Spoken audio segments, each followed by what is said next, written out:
Hi, this is Firestarter, and this is a review of the SH Figuarts Kamen Rider Wizard Flame Style in Shinkocchou Seihou line. So this is the packaging.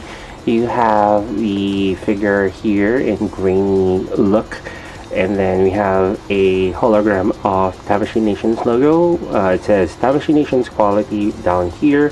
There's usual logos. I'm surprised that they used the blue logo instead of the red for Bandai. And then we have the names here on top, SH Figuarts logo at the bottom, and then at the back we have poses for Kamen Rider Wizard. Now this review is very special because I would do a proper comparison between this and the old Flame style, because if you've watched the channel and you have been a subscriber for a very long time, you know that I have a lot of things not really a good review about Kamen Rider Wizard Flame style, because there's so many things that left undesired for or desired for the first release figure. So let's open the box. So without further ado, let's go on with the proper review. When comparing the old and new side by side, the differences is very obvious. Starting with the height of the figure, details from the marks and the emblems on the head and shoulders, even the build has been improved with the Shinkocchou Seihou having a more humanoid look. We now have a somewhat working wizard driver with the hand turns left or right and the tabs go up and down accordingly. Inside the box includes 10 more hands with only one full closed fist, 8 rings neatly arranged on a plastic tray, and his wizard sword gun with the handle, gun, and blade separated from each other. After actual unboxing, you shouldn't be surprised by now, but there are still things to be set up, like the rings on the open relaxed hands. These rings are not as simple to plug in, so try to be a little more patient when putting them on the hands. The rest of the rings are supposed to be placed on the ring holder beside the wizard's waist. The blade and the gun modes are interchangeable, and you'll definitely hear a snap to let you know that these have been placed nicely. Well, first things first, before I do my side-by-side comparison between the first edition and the Shinkocchou Seihou version of the figure, I would like to compare first the blade. So the sword is this is the Shinkocchou Seihou version and this is the first edition, and it has a difference between the paint applications on the hand. This is more copper-like color on the lines, while this is more a gold version. So other than that is the length. This one is longer than the Shinkocchou Seihou edition. So I think I like the length of the first edition rather than the second, and but in terms of accuracy, this is more accurate in terms of the length and proportion between this and for the first edition. And other than that, I think this is more defined than the Shinkocchou Seihou. So I can see the details here rather than this one is really flat. And from the back, it is the same. It has more detail on the first edition rather than this. The other changes would be on the pommel. So the pommel has more details on it. I wish I could give a better zoom in, but once you have it, you will definitely know the difference. And I like the larger jewel translucent plastic on the blade rather than the Shinkocchou Seihou version. Now, that's all you need to know about the weapons. Then let's go through the figure itself. So first, let's do the articulation points for this figure before I do a side-by-side comparison between this and the first edition. So you have a head and neck joint, the shoulder pads to go up and down, we have an upper bicep swivel, the arm rotates 360, but you do need to lift this shoulder pad out before you rotate it. And then we have upper bicep swivel right here, elbow joint, a very nice wrist joint, very flexible. And then we have an upper torso and waist articulation, leg articulation too. It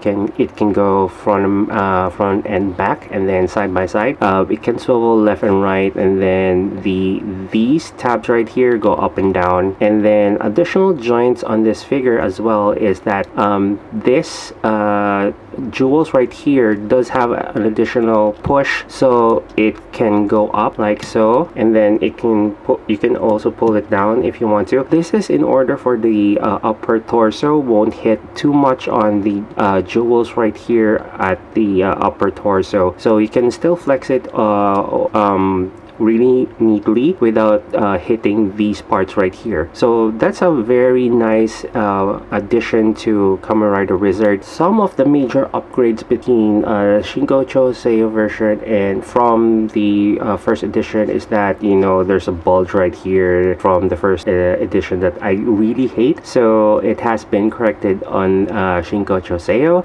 Rings and here that are attached on the belt have a very I think more detailed version than the old version, and so as the shoulder pads, I think this is now more accurate from the show rather than the one here on the first version. Even the details here on the helmet is more refined, and now we have a better overall body articulation or figure. And as you can see, the belt or the driver is easily detached on the first version, so that has been corrected in the Shinkocchou Seihou. And you know, the slim the really thing I really hate about it is not only the robe that has been really defined here, but the waist right here is very thin and here is very thick, so that's a good thing, and I'm really glad that has been corrected. And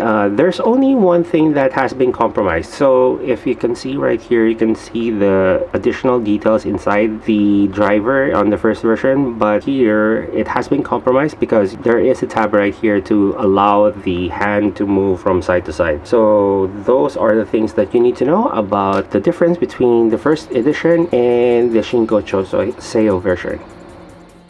If you have been following my channel, you've known already that I detest the first release with its horrible execution. How I long for an upgrade or renewal version for the rider. Every part that I wanted to be improved did improve, and showing them side by side with both old and new versions proves just that. It is not all sunshine and rainbows, as I have few questionable compromises. Like mentioned earlier, there's only one closed fist, and why Bandai started with the relaxed hands. It is very unorthodox for Bandai. I'm also not on board with having detachable rings, as you will always lose them if you are not attentive enough, and I do not see the practicality since this is flame style anyway. It is cumbersome to interchange them, and I bet most of the time those who have these already will not bother to switch them so often. Lastly, I have no idea why the wizard sword gun has to be split into parts. This is not like a trigger magnum that serves a purpose. Even with those minor unbecomings, this is the Kamen Rider Wizard flame style we Toku heads deserve. And that is my review of the SH Figuarts Kamen Rider Wizard flame style in Shinkocchou Seihou. If you want to know the possibilities for this figure, do check out the photos at the end of the video, and don't forget to like, share this video, and subscribe to this channel for more toy reviews.